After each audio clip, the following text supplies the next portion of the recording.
नमस्कार, स्वागत है आपका बिहार समाचार में। आज बिहार में मौसम विभाग ने खतरनाक बारिश का अलर्ट जारी कर दिया है। सिर्फ एक दो जिलों को छोड़कर बाकी सभी जिलों में भारी बारिश होने वाली है। तो वहीं किसानों के कर्ज माफी को लेकर बिहार सरकार ने बड़ी घोषणा कर दी है। शिक्षक बहाली का रिजल्ट जारी किया जा रहा है। साथ ही बिहार में लाखों पदों पर सरकारी नौकरी निकाल दी गई है। किसानों को बीज अनुदान दिया जाएगा। तो वहीं मुख्यमंत्री आवास योजना को लेकर भी बड़ी खबर है। तो आज की बिहार की बड़ी और काम की खबरों पर बात करेंगे। इससे पहले आपसे एक छोटी सी अनुरोध है, कृपया वीडियो को एक प्यारा सा लाइक अवश्य कर दीजिएगा। आपका लाइक करना ही हमारी मेहनत का फल होता है। बिहार में हो रही है भारी बारिश। मौसम विभाग ने ये बता दिया है कि आखिर कब तक ये बारिश होती रहेगी। मौसम विभाग ने कहा है कि अगले 24 घंटा तक बिहार में खतरनाक बारिश होगी। बिहार में होगी ताबड़तोड़ बारिश। मौसम विभाग ने कहा है कि पिछले 5 दिनों से बिहार में लगातार बारिश हो रही है और अगले 24 घंटों तक भारी बारिश का दौर जारी रहेगा। साथ ही किसानों के लिए कहा गया है कि ये बारिश धान की फसल के लिए अमृत है। हथिया नक्षत्र में होने वाली बारिश से धान की फसल में बाली मजबूत हो जाते हैं। मौसम विभाग ने कहा है कि भले ही 24 घंटों के बाद बिहार में बारिश में थोड़ी कमी आएगी, लेकिन बारिश का दौर 15 अक्टूबर तक जारी रहेगा। 15 अक्टूबर तक रुक रुक कर थोड़ी मोड़ी बारिश होती रहेगी। मौसम विभाग ने कहा है कि आज बिहार के सभी 38 जिलों में बारिश के आसार हैं। कल से बिहार में बारिश में कमी आ जाएगी। आज जिन जिलों में भारी बारिश हो सकती है उनमें सुपौल, अररिया, किशनगंज, मधेपुरा, सहरसा, कटिहार,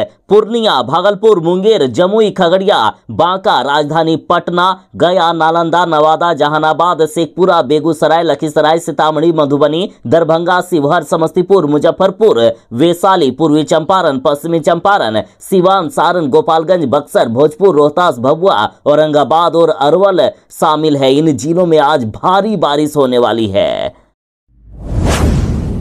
बिहार में 8 लाख एकड़ सरकारी जमीन पर कई लोगों ने अवैध तरीके से कब्जा करके रख लिया है। इनकी जमाबंदी पेपर भी इन लोगों ने बना लिए हैं, तो इनकी जमाबंदी अब निरस्त की जाएगी। संदिग्ध जमाबंदी वाली वैसी जमीनें जो सरकारी रिकॉर्ड में सरकार की है, लेकिन अंचलों में इसका गलत तरीके से रसीद काटकर जमाबंदी किसी निजी व्यक्ति के नाम पर कर दी गई है। तो इन जमीनों पर बड़ी संख्या में लोग रह रहे हैं या घेराबंदी करके रखे हैं, तो इनकी जमाबंदी अब रद्द की जाएगी। और जो जमीन सरकार के पास आएगी उसमें से अधिकांश जमीन को गरीबों में बांटा जाएगा। बिहार के वैसे बेघर और भूमिहीन परिवार जिनके पास जमीन नहीं है, सरकार उन्हें 3 से लेकर 5 डिसमिल तक का जमीन उपलब्ध करवाएगी। और जमीन देने का काम शुरू भी हो गया है। बांका में 1109 वास विहीन लोगों को ऑपरेशन बसेरा के तहत जमीन के लिए पर्चा भी दे दिया गया। टोटल 6.5 लाख भूमिहीनों को जमीन उपलब्ध करवाएगी बिहार सरकार। इसके लिए पर्चा तैयार किया जा रहा है और इस वित्तीय वर्ष में यानी 2023 के लास्ट तक 24,000 वास रहित भूमिहीनों को जमीन का पर्चा उपलब्ध करवाया जाएगा और अगले साल यानी 2024 में 6.25 लाख भूमिहीनों को बिहार सरकार जमीन देने का काम करेगी। जमीन मिलने के बाद इनका आवास भी पास करवाया जाएगा। जमीन के साथ बिहार सरकार घर भी देने वाली है गरीबों को।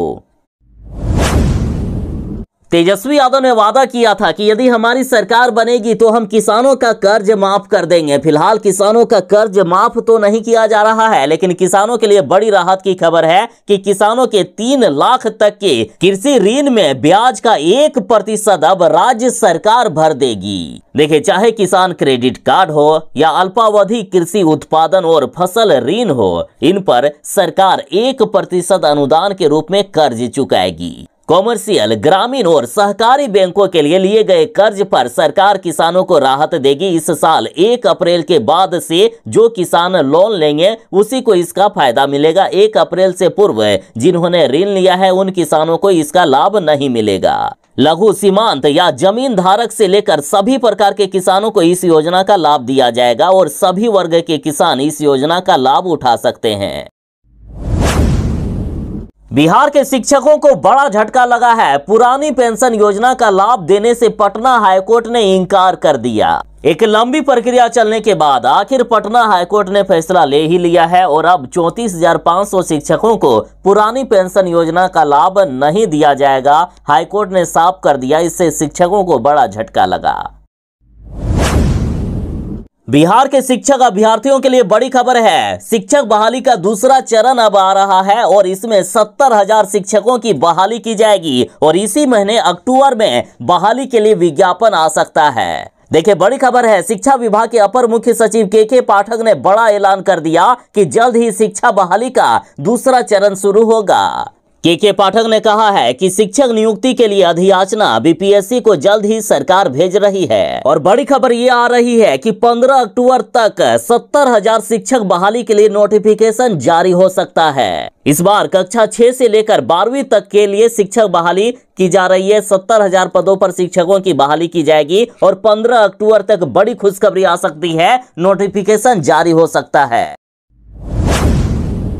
बिहार के किसानों के लिए बड़ी खबर है। बिहार के 1068 गांव बीज ग्राम के रूप में विकसित होंगे। यहां किसानों को बीज खरीदने पर 50% तक का अनुदान मिलेगा। यानी इन गांवों के किसानों को यदि ये बीज खरीदते हैं तो आधा पैसा ही लगेगा, बाकी आधा पैसा सरकार देगी। और कृषि विभाग ने इन गांवों को चयनित भी कर लिया है। यहां के किसानों को बीज पर 50% का अनुदान दिया जा रहा है। इसके अलावा इन्हें तकनीकी रूप से प्रशिक्षित किया जाएगा ताकि मानक के अनुरूप बीज उत्पादन में वे दक्ष बन सके। कृषि विभाग ने इसके लिए 8 करोड़ 67 लाख रुपए जारी भी कर दिए। ध्यान दीजिएगा, धान और गेहूं के लिए 168 बीज ग्राम बनाए गए हैं, तो वहीं चना के लिए 114, मसूर के लिए 448, राई सरसों के लिए 275 और गर्मा मूंग के लिए 122 बीज ग्राम चयनित किए गए हैं। सरकार चाहती है कि राज्य को बीज उत्पादन में आत्मनिर्भर बनाया जाए। बिहार दूसरे राज्यों से बीज ना खरीदे बल्कि दूसरे राज्यों को बीज बेचे। धान बीज पर 1750 रुपए प्रति क्विंटल या 50% का अनुदान मिलेगा। गेहूं बीज पर 1600 रुपए प्रति क्विंटल या 50% अनुदान। चना मसूर और मूंग पर 4800 रुपए प्रति क्विंटल या 50% का अनुदान दिया जाएगा। राई या सरसों पर 42 रुपए प्रति क्विंटल का अनुदान दिया जाएगा। सबसे ज्यादा 85 बीज ग्राम रोहतास जिले में चयनित किए गए हैं।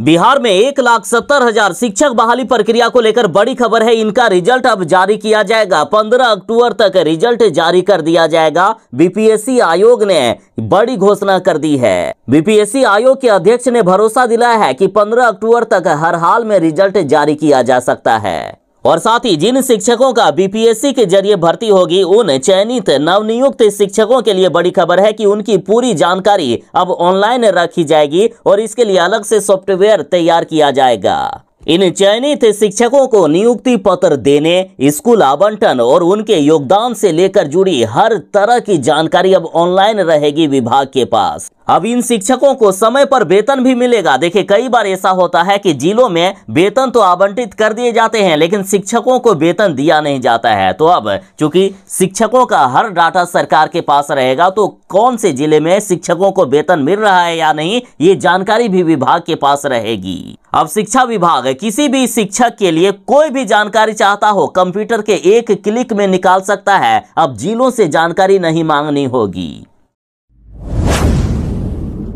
मुख्यमंत्री उद्यमी योजना के तहत 8,000 उद्यमियों का सिलेक्शन किया गया है। इनको 10 लाख रुपए तक सरकार लोन देगी, जिसमें से 5 लाख रुपया अनुदान की राशि होगी। 5 लाख रुपया ऐसे ही माफ हो जाना है। 5 लाख रुपया ऋण होगा जो सरकार को लौटाने होंगे, वो भी बिना किसी ब्याज के। मुख्यमंत्री उद्यमी योजना के लिए 30 सितंबर तक आवेदन लिया गया था, जिसमें से 8,000 उद्यमियों का सिलेक्शन किया गया। और अब बड़ी खबर है कि मुख्यमंत्री अल्पसंख्यक उद्यमी योजना की शुरुआत हो गई है और इसके लिए 5 अक्टूबर से आवेदन लिया जा रहा है। 20 अक्टूबर 2023 तक आवेदन लिया जाएगा। इसमें भी वही कंडीशन लागू होगा। अधिकतम 10 लाख रुपए तक का लोन बिहार सरकार देगी, जिसमें से 50% या 5 लाख रुपया अनुदान की राशि होगी, बाकी आधे राशि ऋण की होगी जो कि बिना किसी ब्याज के आसान से किस्तों में लौटाने होंगे। तो बस देर किस बात की, जो अप्लाई करना चाहते हैं ऑफिशियल वेबसाइट udyami.bihar.gov.in पर जाएं। यहां अल्पसंख्यक समुदाय के लोग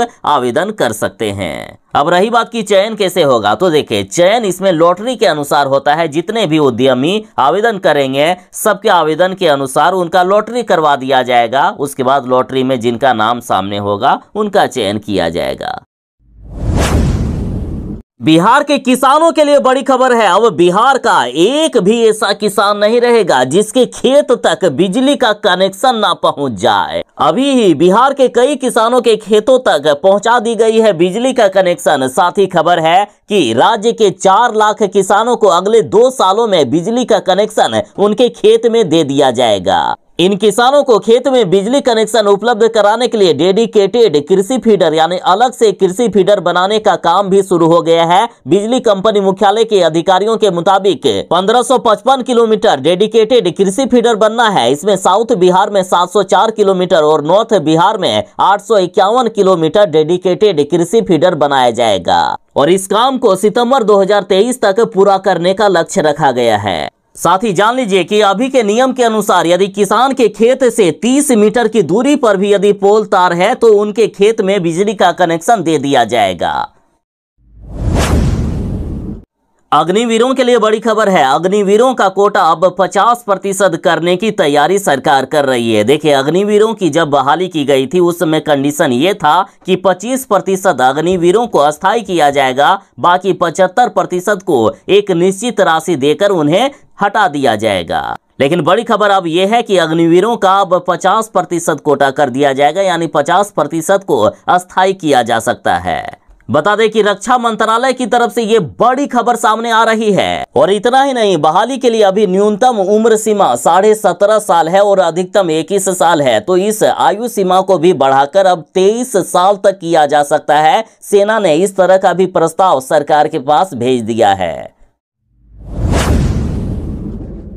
बिहार में लगातार हो रही बारिश और नेपाल द्वारा पानी छोड़े जाने के कारण बिहार की कई नदियां तबाही मचा रही है। गंडक नदी में उफान है। गोपालगंज और यूपी के समीपवर्ती क्षेत्रों में ये नदियां तबाही मचाएगी। नेपाल में हो रही बारिश से बिहार की नदियां तबाही मचा रही है। गोपालगंज में गंडक नदी में उफान है। नदी के जलस्तर में तेजी से वृद्धि हो रही है। जल संसाधन विभाग ने सभी इंजीनियरों को अपने अपने क्षेत्र में तटबंधों की निगरानी बढ़ाते हुए अलर्ट रहने के निर्देश दिए हैं। अधिकारियों ने जलस्तर खतरे के निशान से ऊपर पहुंचने की आशंका जताई है। जल संसाधन विभाग ने चेतावनी दी है कि निचले इलाकों में रहने वाले लोग सावधान रहें, कभी भी बाढ़ का पानी घुस सकता है। इससे ग्रामीण अब दहशत में हैं। गंडक बराज से लाखों क्यूसेक पानी छोड़ा गया, तो इधर देखिए पुनपुन नदी में भी उफान है। वाल्मीकि नगर बराज से छोड़ा गया है 1,63,000 क्यूसेक पानी। बिहार की नदियों की स्थिति लगातार बिगड़ती ही जा रही है और निचले इलाकों में रहने वाले लोगों की समस्या बढ़ती जा रही है। बाढ़ग्रस्त इलाके में रहने वाले लोग जरा सावधान रहें, कभी भी स्थिति बिगड़ सकती है।